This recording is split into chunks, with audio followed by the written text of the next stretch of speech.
Imagine a remote, wind-swept peninsula where the land meets the sea in a constant, rhythmic struggle. Here, an elderly fisherman and his wife live a quiet, isolated life, their world defined by the tides and the salt air. Their peace is disrupted one day by the arrival of a knight named Sir Huldbrand, seeking shelter from the elements. As the fisherman welcomes him, he reveals a secret that has shaped their lives 15 years ago, after their own biological child was lost to the sea. A mysterious, beautiful child appeared on their doorstep, seemingly delivered by the water itself. They raised her as their own, naming her Undine, but she has never been quite like other children. There has always been something unsettling about her, a sense that she belongs to a different realm entirely.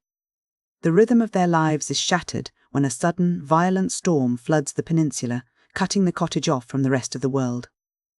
In the chaos of the rising waters, Undine vanishes. Huldbrand eventually finds her safe on a small, temporary island created by the floodwaters.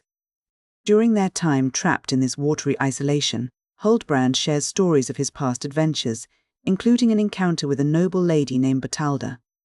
As he speaks, Undine's reaction is not one of simple jealousy, but a strange, profound melancholy.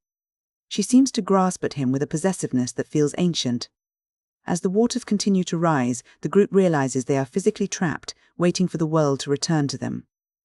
As life on the island settles into a strange domestic routine, a priest arrives to deliver a grim warning. The floods may be permanent, and the island might never reconnect with the mainland. In a moment of sudden, impulsive passion, Huldbrand asks the priest to marry him to Undine. During the wedding ceremony, a startling detail emerges. Undine has possessed expensive, precious rings since the moment she arrived at the fisherman's door, hinting at a lineage far more significant than a peasant's daughter. As they exchange vows, a mysterious figure draped in a white mantle is seen watching them from the shadows, a silent witness to the union. After the wedding, Undine's behavior undergoes a startling transformation. She fluctuates between a wide-eyed, almost childlike innocence and a deep, crushing sadness. It is during this time that she reveals her true nature to Huldbrand. She is not human, but an elemental, a water spirit. She explains that her kind, the Undines, lack souls. They exist as pure, unfeeling forces of nature. However, through her love for Huldbrand, she has gained a soul. It is a gift, but it is also a terrifying burden. To have a soul is to become mortal. It means she is now capable of experiencing the full weight of human suffering, heartbreak, and ultimately, death. Huldbrand, moved by her devotion, swears his eternal love, and Undine embraces this new, painful existence. A couple prepares to leave their isolated sanctuary for the imperial city, but they are intercepted by Culeborn, Undine's uncle, a powerful being from the elemental realm. He arrives not as a guest, but as a warning, cautioning Undine about the inherent dangers and deceptions of the human world. Once in the city, the story shifts from a fairy tale into a complex social drama. Undine, still struggling to navigate the nuances of human emotion and social standing, uses a song to reveal a devastating truth. Bertalda, the noble Lady Huldbrand once admired, is actually the biological daughter of the fisherman and his wife. This revelation is catastrophic for Bertalda. In the rigid social hierarchy of the time, discovering her true lineage strips her of her status and leaves her in a state of profound shame and resentment. Though Bertalda eventually seeks a path toward forgiveness, the damage to Huldbrand's heart is already done. He finds himself increasingly drawn to the beautiful, undeniably human Bertalda, and his devotion to Undine begins to drift. This shift creates a tension that ripples beyond the human world. The elemental realm begins to lash out in response to the broken bond.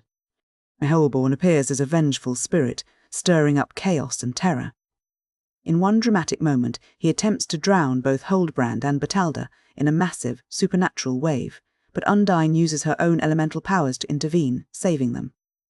It is a moment where she demonstrates that she is no longer just a passive recipient of fate, but a woman with her own agency and power.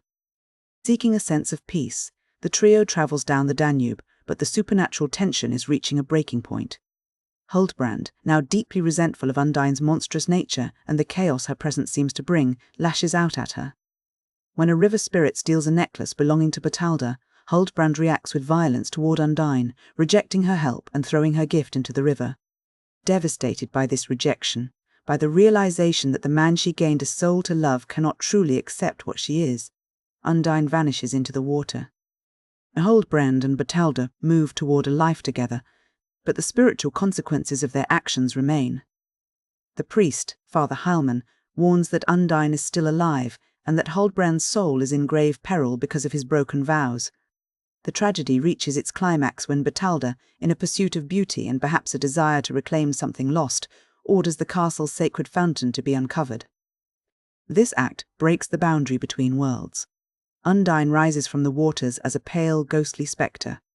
She enters Huldbrand's chamber and, in a final, devastating act of love and reclamation, kills him with a fatal, holy kiss. Undine appears at his funeral as a grieving, veiled figure, a shadow of the woman she became, before vanishing into the elements forever. In the place where he died, a silver spring emerges from the earth, flowing eternally around his grave as a permanent monument to a love that was both divine and destructive.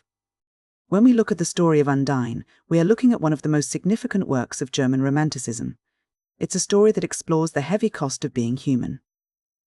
The central theme is the burden of the soul.